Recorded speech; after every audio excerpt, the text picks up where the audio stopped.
Hi Stampers, this is Trevis. Welcome to YouTube Tuesday. And so today for our YouTube, we are going to be making a card using a Wash and Beauty Designer Series paper. I've used the paper before in videos and it's just gorgeous paper. It truly is. It has the flowers with all the gorgeous colors in it. And then also I'm going to be using this side, which is Blushing Bride. And so I'm going to be using some metallic mesh and I'm going to be coloring some of our dots. So let's get started today. Okay, so let me put that. Oh man, how's that? Is that better? I think so. Sometimes my camera just doesn't want to cooperate. There we go. I think that's pretty good. Okay, so I'm going to, as I said, I'm going to be using Blushing Bride, and that's going to be my cardstock base. I'm going to have my card open portrait style. So this is 4 1/4 by 11, and I didn't score it ahead of time. I should have, but I didn't. So fold that in half. Okay, and that's going to be my card base. I'm going to run it through an embossing folder. The embossing folder I'm going to use is called Pretty Flowers. And if you've ever noticed my folders, I do put the names on them and then I put how to run them through the cut and emboss. So this is telling us that we need plate 1, which is the platform, and then 3 and 3, okay? Because this is a thin folder and it can be a little confusing at times to decide what plates to use. Sometimes you need to use the gray plate. Sometimes you need to use just one plate. I mean, it can be confusing. So if I mark them, then I'll always know. So what I'm going to do here is I'm just going to run this through. So I'm going to run it through this way. Okay. Make sure I get that lined up.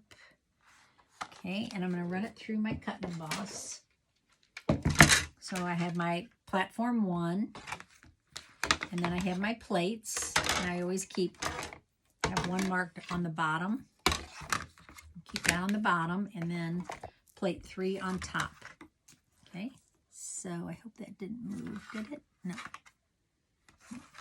Just making sure that my cardstock did not move. Okay, so I'm going to run this through, and then I will have a cool looking. See how pretty that is? You can't feel the texture, but you can see it, I hope. So cool. Okay, so I'm going to use that again, but right now I'm going to do something a little different. I'm going to use some of the Designer Series paper. And so this is the piece. Ooh, which piece do I like better for the top? That's pretty cool. This was the one I was going to use, but now I'm looking at this one thinking that's pretty cool too. Maybe I like that one better. Okay, I think they're the same size. Oh, no, they're not. So I need to keep with my original plan. And since this is textured, I'm going to be using a lot of adhesive because I want to make sure that this does not come loose. So I'm going to place this at the bottom on an angle.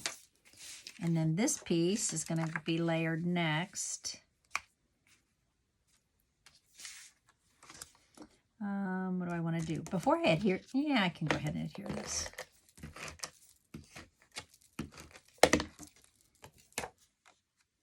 Sure get my flowers going the right way. I don't want the stems upside down. I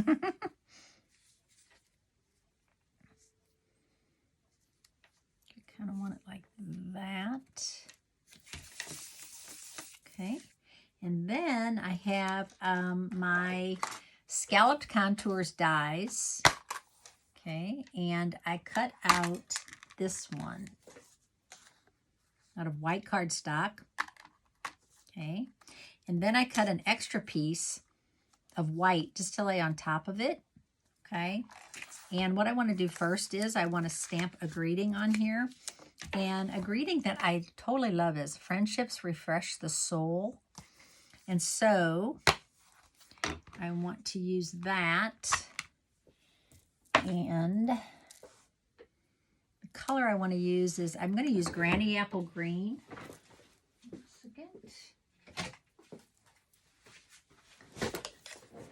So I'm going to stamp that in Granny Apple Green. Friendships refresh the soul.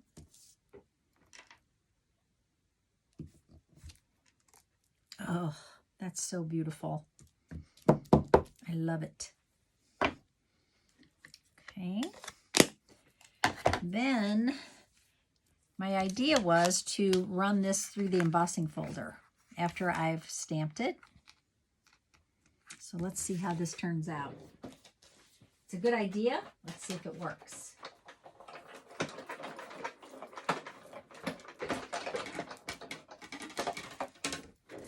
So that it'll be textured. And so it matches the texture of the card base. And I'm going to pop it up with some dimensionals.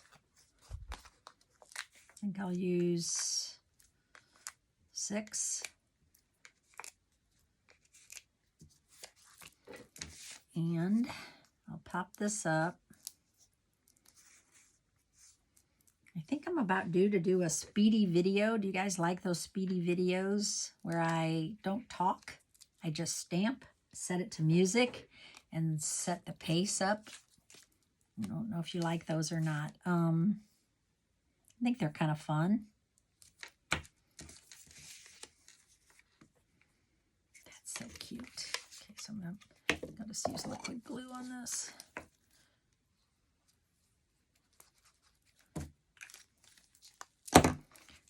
Okay, so I have to decide where that looks good. I think it looks good about right there. What do you think? Okay, now I want to use some of this metallic mesh ribbon. So this was in a mini catalog, a past mini catalog. It carried over to the annual catalog, and it's just gorgeous mesh ribbon. And it's so easy to work with because just squishes up. You can either lay it out flat, you can color it, because it's mostly silver, but does have some white in there. You can color it, or you can just make a bow, which is what I'm gonna do. And you're probably laughing because you know how I am with bows, right? But look how easy this one is. So cute. And then you can spread it out. So fun to work with, it really is. And then I'm going to cut this down.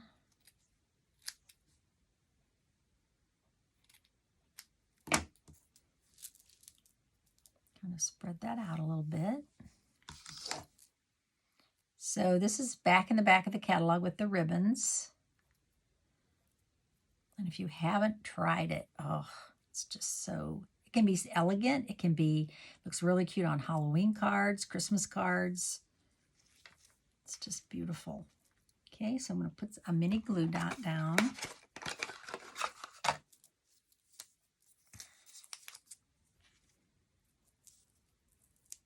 have to decide where to put this. Do I want it up here? It's pretty cute right there. Yep. See, that card needed a little something. It needed a little something, something. Okay, now I have these classic matte dots. So these are white, vanilla, gray, and black. And I'm going to color them.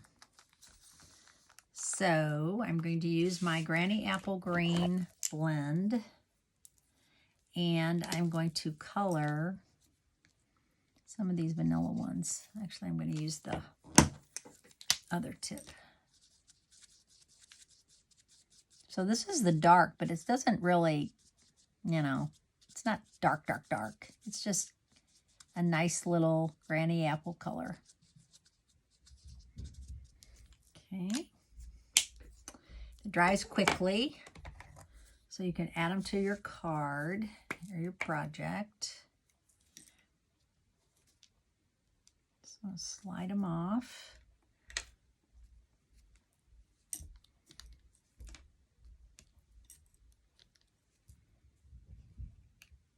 Okay, I think that does it. I think that's perfect. So it has a little ribbon, has a little bling, has a little texture. What do you think? I like it. I will see you on Friday for another video, and hope to see you there. Bye.